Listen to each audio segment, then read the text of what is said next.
Stronger than iron, guidance from the luminaries, the story of Khabbab بن الارت رضی اللہ تعالیٰ عنہ، یہ آج کی کتاب کا ٹائٹل ہے جی.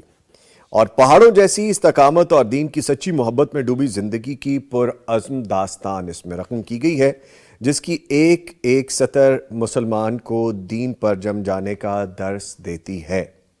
صحابہ کرام رضی اللہ عنہم کی مبارک زندگیوں کے یہ وہ پہلو ہیں جن کو منظر عام پر لانے کی ضرورت ہے، اور یہ کتاب سیدنا خباب بن ارت رضی اللہ تعالیٰ عنہ کے زندگی کے گمنام گوشوں کو واضح کرتی ہے. اگر یہ کتاب آپ حاصل کرنا چاہتے ہیں، دارالسلام کے تمام شورومز، تمام آؤٹلیٹس پہ فزیکل دستیاب ہے، آپ وہاں سے حاصل کر سکتے ہیں، یا darussalam.pk پہ جائیے، آرڈر پلیس کیجئے، یہ کتاب آپ کو آن لائن مل جائے گی. آج کی کتاب یہ یہاں پہ ڈسپلے کیے دیتے ہیں، اور آج ہمارا جو موضوع ہے وہ بھی بہت خوبصورت ہے، اور موضوع ہے توبہ اور تزکیہ نفس، دل کی صفائی، جو کہ بہت ضروری ہے.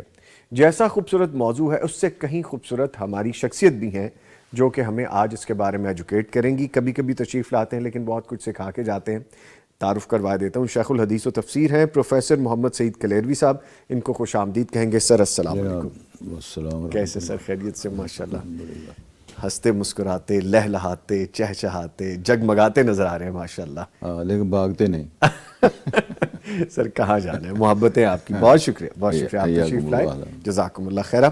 اچھا سر، چونکہ آج ہمارا موضوع بھی ہے اور رمضان کی آمد ہے، رمضان کا مہینہ آنے کو ہے، تو کیا گناہوں کو بوجھ ہم لیے پھرتے ہیں؟ مجھ جیسا دنیا دار بندہ، ہم جیسے بہت سے لوگ کچھ ایسا وزن اکٹھا کر لیتے ہیں کہ جس کو اتارنا ضروری ہے، جس کے لیے ہم اس مبارک مہینے کی برکتیں پا سکیں. وہ بوجھ اتاریں، وہ توبہ کر لیں. توبہ کی ضرورت پر روشنی ڈالیے گا پلیز. سب سے پہلی بات تو یہ ہے کہ یہ ایک احساس کا نام ہے جی، کہ کوئی آدمی یہ محسوس تو کرے کہ واقعتاً میں مجرم ہوں یا جرم ہوا ہے. ایک آدمی احساس ہی نہیں ہے اسے کہ میں نے کوئی جرم کیا ہے، کیونکہ جو توبہ ہے نا، یہ اقبال جرم کی پہلی سیڑھی. اقبال جرم کرنا جو ہے یہاں سے توبہ شروع ہوتی ہے. ایک آدمی مانتا ہی نہیں ہے کہ میں نے جرم کیے نہیں، تو وہ کیا توبہ کرے گا؟ اس پر بوجھ ہے ہی نہیں. یہ سب سے پہلی بات مقدم رکھنے والی یہ ہے اور سمجھنے والی ہے کہ آدمی محسوس کرے میرے سے یہ غلطی، یہ کوتاہی یہ ہو گئی ہے مجھ سے. میں ایک تھوڑی سی مثال دینا چاہتا ہوں. جی پلیز پلیز. ہمارے ایک ساتھی دوست تھے، انہوں نے ایک دفعہ بات کی، بڑا آدمی تھا، فوت ہو گئے ہیں. وہ کہنے لگے جی میں جب جوان تھا تو میں نے والدین کی نافرمانی کرتا رہا، نہ مانتا رہا. اب میرا جی چاہتا ہے میرا باپ ہو، میری والدہ ہو، پھر چیخے مار روتا ہے. اللہ اکبر. آج میری ماں ہوتی، وہ اپنے لفظ میں کہا، آج میری بیبے جو ہوتی، تو آج میرا ابا ہوتا، پھر ٹائم مار کے روتا ہے. تو یہ احساس ہے کہ ایک وقت گزر گیا، میں نے یہ نہیں کیا تو مجھے کرنا چاہیے تھا. یہ حوالہ میں نے اس لیے دیا ہے کہ جب آدمی احساس پیدا ہوتا ہے تو نوید مسرت امام الانبیاء کی طرف سے آتی ہے. وہ کیا ہے؟ التائب من الذنب کمن لا ذنب لہ. تائب تو اس طرح ہوتا ہے جس نے گناہ کیے ہی نہیں. ایک کہتا ہے توبہ کی، پھر کر کے توبہ توڑ دی. توبہ کی، پھر توبہ کی، پھر کر کے توبہ توڑ دی. تیری اس توبہ پہ وہ توبہ کہہ اٹھی. اللہ اکبر، اللہ اکبر. یہ تو کوئی نہ ہوا نا بھئی. استغفار بھی کرتے جا رہے، توبہ کرتے جا رہے، حکم دولی بھی کیے جا رہے ہیں. یہ نہیں ہے، یہ نہیں. ٹھیک. اصل معاملہ یہ ہے کہ سنجیدہ ہو کر سمجھے کہ میرے سے یہ کوتاہی ہوئی ہے، یہ غلطی ہوئی ہے. اب میں نے اس کو نا، میں اور ایک مثال، میرے دوست سے فوت ہو گئے ہیں. بڑا آدمی تھا، مالدار تھا، بہت قد کاٹ، سارا نظام ٹھیک تھا. تو مسجد میں جب آتے تو کسی نے پاس پہل جان دی، تسی مسجد میں جب آتے ہو تو سمجھ نہیں آتی. بالکل آپ جس طرح نواقب لوگ ہوتے ہیں اور جس کا کوئی نہیں ہوتا، اس طرح مسکینوں کی حالت میں تم بیٹھے ہو. تم کرتے کیا ہو؟ مسئلہ کیا ہے؟ وہ کہنے لگے میں مسجد میں اس لیے آتا ہوں کہ پچھلے کیس ختم ہو جائیں. اچھا.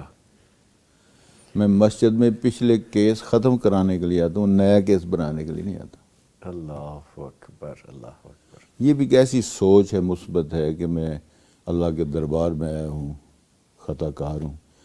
اچھا کچھ لوگ ایسے ہوتے ہیں، نظامی صاحب آپ بڑے اچھے لگتے ہیں مجھے کئی دفعہ، جزاک اللہ جزاک اللہ. یعنی کئی دفعہ کچھ لوگ کہتے ہیں یار میں بڑا گناہ گار ہوں، بڑا پاپی ہوں، میری بخشی کس طرح ہو سکتی ہے؟ ایسے لوگوں کے لیے اللہ تعالیٰ نے ایک خبر دی ہے اور رسول پاک کے ذریعے، اور اس کو قرآن بنایا. نبّ عبادی انی انا الغفور الرحیم، اے رسول کریم میرے بندوں کو بتا دو میں بڑا معاف کرنے والا ہوں. سبحان اللہ. یعنی میرے بندوں کو بتا دو، یعنی جو اس کوالٹی کے لوگ ہیں، مجرم ہیں، خطا کار ہیں، شرک کفر کیا ہے یا دوسرے معاملات کیے ہیں، لیکن آ جاؤ کہ وہ جب آئے سمجھ لے کر آئے. تو پھر اس پر بھی ایک خوبصورت بات فرمائی گئی ہے. جی آپ نے فرمایا جو بلشت پر اللہ کی طرف آتا ہے نا، اللہ ایک ہاتھ اس کی طرف بڑھتے ہیں. سبحان اللہ. ایک ہاتھ اگر کو آتا ہے تو دو ہاتھ اللہ اس کی طرف چلتے ہیں.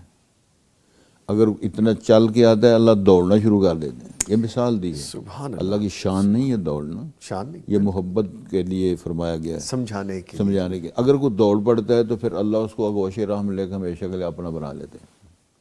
سبحان اللہ. پھر اللہ منتظر ہے بندے کی توبہ کے. اب دیکھو ماہ رمضان آ رہا ہے اور دروازے آسمان کے کھولے جائیں گے، جنت دروازے کھولے جائیں گے، شیاطین کو بند کر دیا جائے گا. میں یہاں ایک تھوڑی سی اور بات کر دیتا ہوں. رسول پاک نے فرمایا ہے علیہ السلام کہ جنت کا وہ معیار ہے ما لا عین رأت ولا اذن سمعت ولا خطر علی قلب بشر. آج تک کسی آنکھ نے اس کا منظر دیکھا نہیں دیکھا، کسی کان نے کبھی بات اس کے بارے میں سنی نہیں، کسی دل پہ اس کے معیار کا تصور کا خٹکا تک نہیں آیا. اور اللہ نے اور قرآن کے اندر اللہ فرماتے ہیں اللہ نے بنا کے سوار کے چھپا کے تمہارے لیے صبر کو رکھا ہے. ما اخفی اللہم من قرۃ اعین جزاء بما کانوا یعملون. سبحان اللہ. اچھا سر، دل کی صفائی بھی تو ہونا ضروری ہے. دل میں بہت زیادہ چیزیں آ جاتی ہیں، کسی کے لیے نفرت آ گئی، کسی کے لیے کدورت آ گئی، کچھ ویسے ہمارے اپنے اعمال کا نتیجہ ہے کہ دل سیاہ ہونا شروع ہو جاتا ہے. دل کے برتن کو صاف کرنا کتنا ضروری ہے، اور خاص طور پہ جب ہم رمضان میں داخل ہونے جا رہے ہیں؟ میں عرض کروں وہ بھائی دلوں کو زنگ لگ جاتے ہیں جس طرح لوہے کو زنگار لگ جاتا ہے. لوہے کو زنگ لگ تو سیکل کر لیا جاتا ہے، پالش کر لیا جاتا ہے، وہ لوہا صاف ہو گیا. جی. تو دلوں کی صفائی کیسے ہوگی؟ کیسے ہوتی ہے؟ یہی آپ کا اصل مدعا تھا سوال کا. جی جی. یعنی وہ دل جمے ہوئے ہیں اور اس پر وہ گرد و غبار ہے، اس پر زنگار لگے ہوئے ہیں، سارا میل کچیل سب صفائی کس طرح کرنی؟ میں ایک جملہ پڑھ رہا تھا انور نظامی صاحب، کیونکہ آپ ادیب بھی مجھے لگتے ہیں. سر وہ کہتا ہے ہم جی رہے ہیں کپڑے بدل بدل کر، ہم جی رہے ہیں کپڑے بدل بدل بدل کر، ایک دن ایک ہی کپڑے میں لے جائیں گے کندھے بدل بدل کر. اللہ اکبر اللہ اکبر اللہ اکبر. ایک دن ایک ہی کپڑے میں لے جائیں گے کندھے بدل بدل کر. یہ ایک تصور ہے، یعنی موت کا تذکرہ.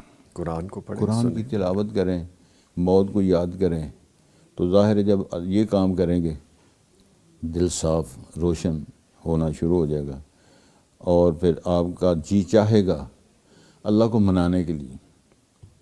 اور اس پر بھی بڑی خوبصورت ایک اللہ نے تطبیق دی، اللہ کے رسول نے تطبیق دی ہے کہ وہ بندہ بیٹھا ہوا ہے، ذکر اللہ خالین ففاضت عینا، اکیلا بیٹھا ہوا ہے، زندگی کا منظر، اس کی تصویر اور سارا منظر، جوانی آئی، بڑھاپا آیا، یہ ہوا وہ ہوا، ادھر ملک گیا، ادھر آیا، یہ کیا وہ کیا.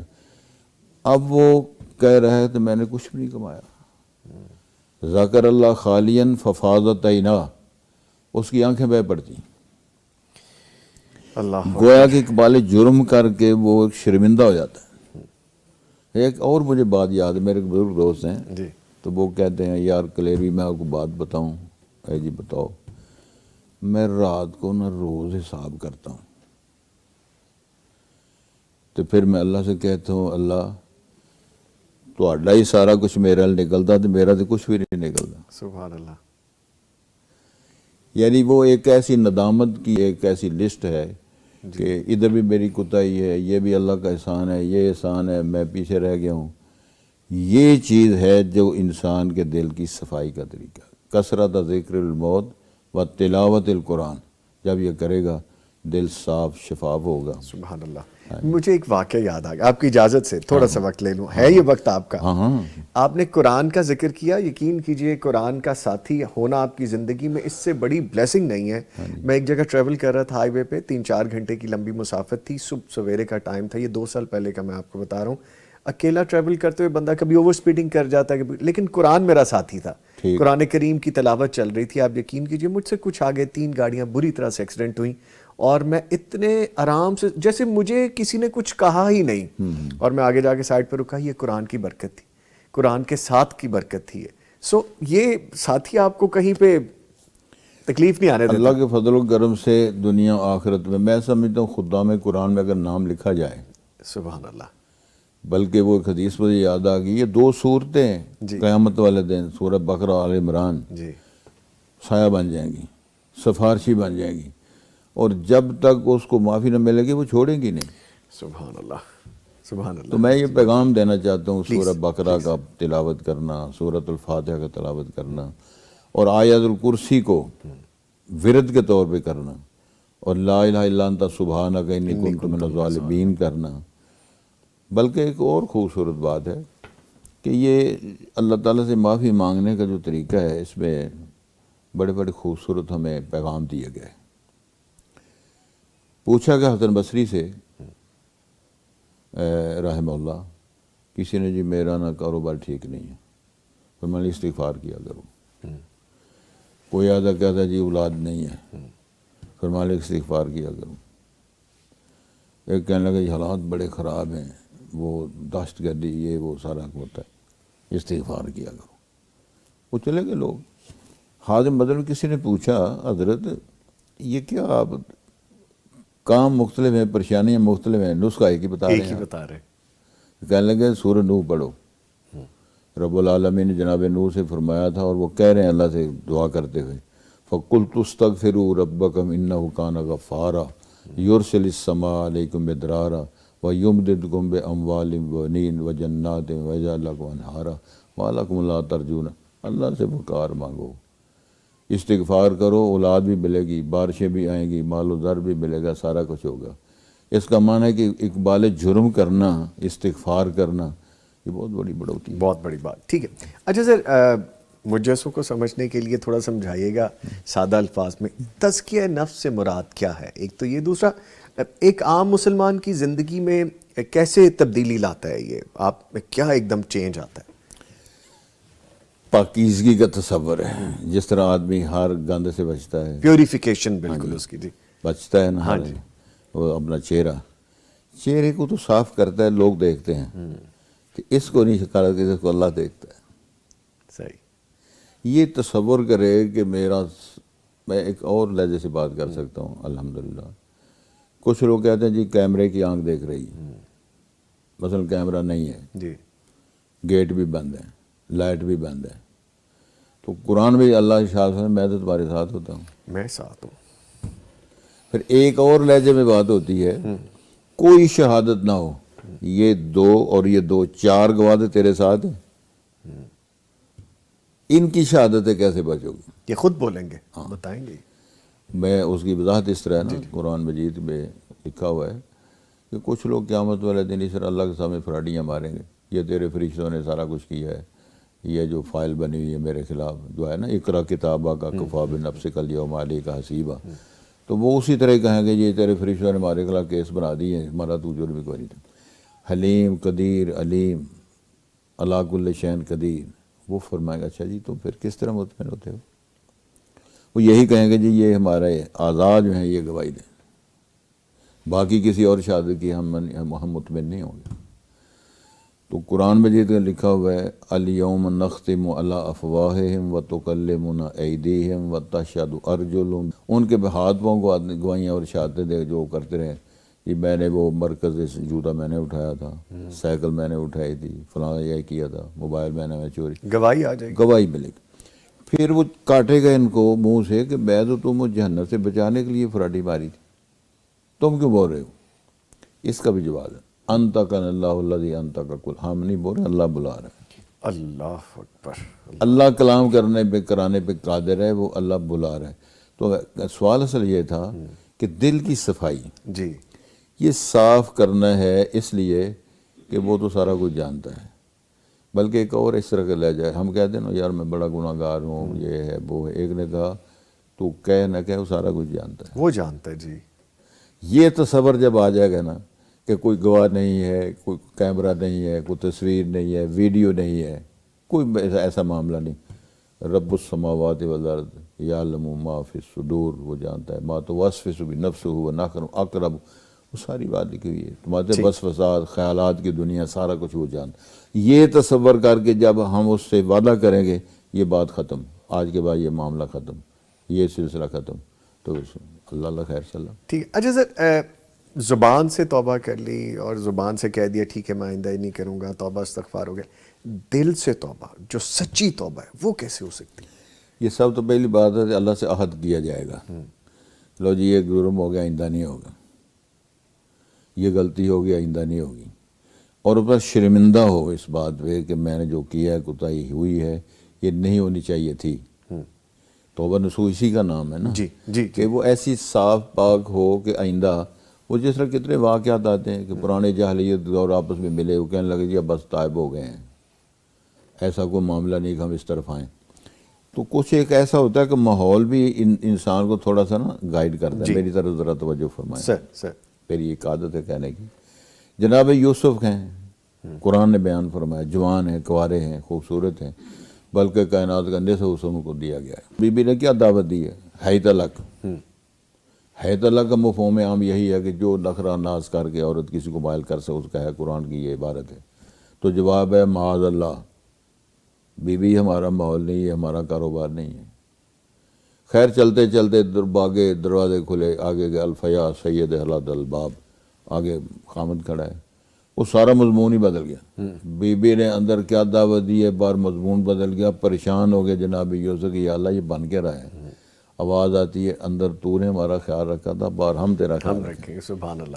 تو یہ ایک تزکیے کا ایک ماحول ہے.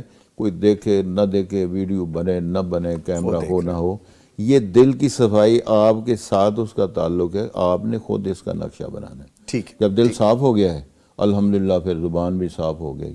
ٹھیک ہے. وہ صاف.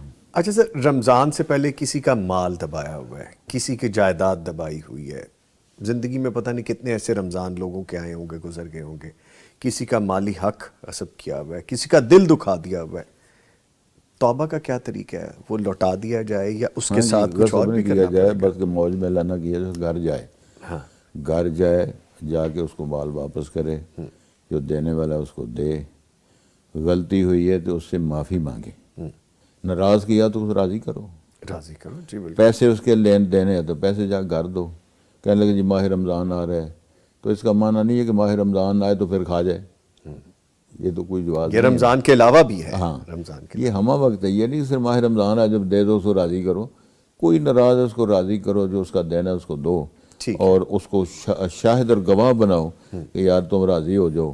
تو ظاہر جب وہ راضی ہو گیا تو اللہ بھی راضی ہو جائیں گے. اچھا سر، اللہ کو راضی رکھنا تو مقدم ہے ہم سب کے لیے. وہ راضی ہوگا تو پھر ہمارے معاملات ٹھیک ہوں گے. دل کب سخت ہو جاتا ہے؟ کیا گناہوں سے؟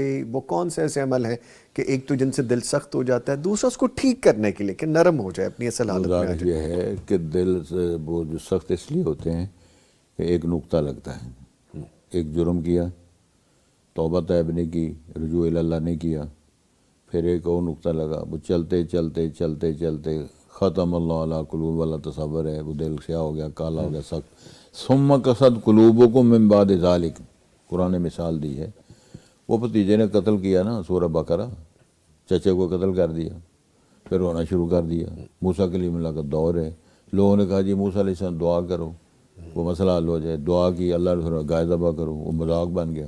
وہ جی گائے ذبح کریں. جب مصری لوگ گائے کی پوجا پرستش وہ کرتے تھے، یہ ہندو نہیں، مصری کی قوم بھی کرتی تھی. تو ایک گائے محترمہ ہے، اس کو ذبح کریں، قتل کا کیس ہے. وہ خیر وہ انہوں نے مثالیں شروع کر دی. گائے کی عمر پوچھی، رنگت پوچھی، یہ کوالٹی پوچھی. آخر کار ہوا گیا کہ گائے ذبح ہوئی جی. اور اس کا گوشت لگایا، وہ بزرگ زندہ ہو گیا. اسے پوچھا جی تو قتل کس نے کیا ہے؟ اور وہی بھتیجا سب سے زیادہ رونے والا تھا.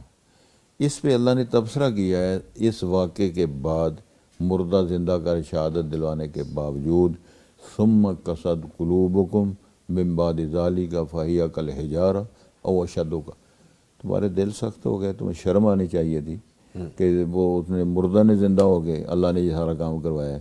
لیکن فرمایا کہ پتھروں سے بھی چشمے جاری ہوتے ہیں، اللہ کے ڈر سے پتھر ٹوٹ پڑتے ہیں۔ اللہ میں معاف فرمایا تو اللہ نے پتھروں کا سیلاب ہمیں دکھا دیا، چٹانیں اور پتھر بہتے ہوئے نظر آئے۔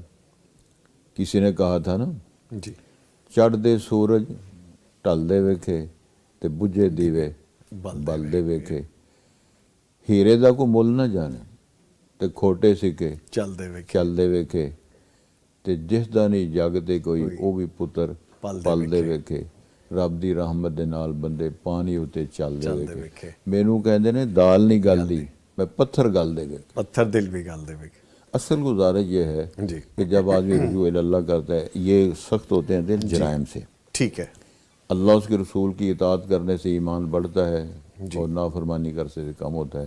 جب رجوع اللہ کریں گے، تائب ہوں گے، صدقہ خیرات کریں گے، میرے رب کو راضی کریں گے، نشان بھی مل جائیں گے، حتیٰ کہ نشان رہے گا ہی نہیں۔ رہے گا نہیں۔ اچھا سر، مجھے گفتگو سمیٹنی ہے تو خاص طور پہ بتا دیجیے گا ایسی دعائیں جو دل کی صفائی کے لیے ضروری ہوں اور جس میں رمضان میں استقامت بھی نصیب ہو جائے، کوئی ایسی دعا؟ سب سے پہلی تو دعا یہ ہے کہ انسان اللہ تعالیٰ سے یہ مانگے کہ اللہ میں تیرا بننا چاہتا ہوں، اللہ میں تیرے ساتھ اپنا رابطہ رکھنا چاہتا ہوں۔ سب سے پہلی بات وہ یہ ہے کہ میں تیرا بندہ ہوں، میں اللہ تیرا بندہ ہوں، تو میرا خالق ہے، تو میرا مالک ہے۔ یہ کلمات ہیں، لا الہ الا اللہ اس میں پڑھ لیں، سورۃ فاتحہ پڑھ لیں، سورۃ اخلاص پڑھ لیں، موعظتین پڑھ لیں، یہ سارے وہی ہیں، ساری لائن ایک ہی ہے۔ ٹھیک ہے، یہ نسخہ ہے۔ جی دوسرا یہ ہے کہ لا الہ الا انت سبحانک انی کنت من الظالمین، بڑے بڑے اکابرین نے لکھا ہے، جو بندہ خلوت میں پڑھتا ہے تو یہ کہاں کے مناسبت سے یہ دعائیہ کلمہ ہے۔ جناب یونس علیہ السلام کو اللہ نے مچھلی کے پیٹ میں رکھا، تصور کرے نا، سمندر، مچھلی، اس کی ہیبت، منہ کھلا، اندر گئی، 40 دن تک رکھا۔ تو قرآن مجید اللہ نے فرمایا، ہم نے جناب یونس سے کہا تھا یہ ہم آپ کو سبق پڑھا رہے ہیں، یہ پڑھو گے تو بچ سکو گے۔ میرا معنی میں کہنا مقصود یہ تھا، اللہ نے اگر ایسے نہ کرتا میں قیامت کے دن تک سمندر، مچھلی، یونس زندہ رہے اور ایسے رکھتا۔ لولا انہ کان من المسبحین، اگر یہ وظیفہ ورد نہ کرتا ہم نے ایسے کرنا تھا۔ میں پیغام دینا چاہتا ہوں، میرا تجربہ بھی ہے، میرے بڑے اساتذہ کا پیغام بھی ہے کہ خلوت میں جو آدمی اکیلا یہ پڑھتا ہے، کوئی کسی قسم کا اس کا مسئلہ پریشانی کا ہو، کاروبار کا مسئلہ ہو، رشتوں کا مسئلہ ہو، دشمنیوں کا مسئلہ ہو، خلوت پڑھائے نا لوگوں سے، خود پڑھے اور یہ رابطہ کر کے لا الہ الا انت، یہ کام تو ہی کر سکتا ہے، تو اس کے سارے مسئلے اللہ حل کر دیں گے۔ ایک تو یہ پڑھے، استغفر اللہ ربی من کل ذنب واتوب الیہ، یہ پڑھے، اور درود پاک پڑھے، سبحان اللہ، درود پاک پڑھے۔ ایک اور یہ ہے کہ لا حول ولا قوت الا باللہ، اور رسول پاک نے فرمایا کہ یہ جنت کے خزانوں میں سے خزانہ ہے۔ خزانہ، ٹھیک ہے، یعنی ہمیں دعائیں بھی بتا دیں آپ نے استقامت کے لیے، خاص طور پہ کہ ہم کس طرح سے رمضان میں چلیں، اور افطاری بھی کرانی ہے، افطاری بھی کرانی انشاءاللہ، افطاری بھی کرانی۔ ایک بزرگ تھا وہ روزے نہیں رکھتا، جی، تو افطاری کراتا بھی ہے کرتا بھی۔ کسی نے کہا یار تم روزہ نہیں رکھتے ہو تو افطار، کہنے لگے یار کفر پہ قائم نہیں رہنا چاہیے، اس میں کوئی ثواب تو ہوگا نا۔ آپ تو کہتے ہو نا روزہ رکھانے والے کو ملتا ہے، کھلانے والے کو ملتا ہے، تو لہٰذا میں افطاریاں کرا رہا ہوں۔ افطاریاں کروائیں، لیں جی، افطاریوں کا سیزن بھی آنے والا ہے، روزہ رکھنا ہے، افطاری کرنی ہے، افطاری کرانی ہے۔ ایک بزرگ نے مجھ سے پوچھا جی میں نے اعتکاف کرنا ہے، روزہ ضروری ہے؟ روزہ فرض ہے۔ روزہ فرض ہے، ٹھیک۔ لیں جی، میں بہت شکریہ ادا کروں گا پروفیسر محمد سعید کلیروی صاحب، شیخ الحدیث و تفسیر، سر آپ تشریف لائے، آپ کے آنے کا بہت شکریہ۔ جب آپ آتے ہیں وقت کیسے جاتا ہے پتہ نہیں چلتا، آتے رہا کریں، انشاءاللہ ملاقات رہے گی انشاءاللہ۔ تھینک یو ویری مچ جی، جزاک اللہ۔ لیں جی، یہاں پہ ایک وقفہ ہے، جب واپس آئیں گے تو غذا سے بھرا رمضان کیسے، اس پہ بات کریں گے، ملتے ہیں ایک بریک کے بعد۔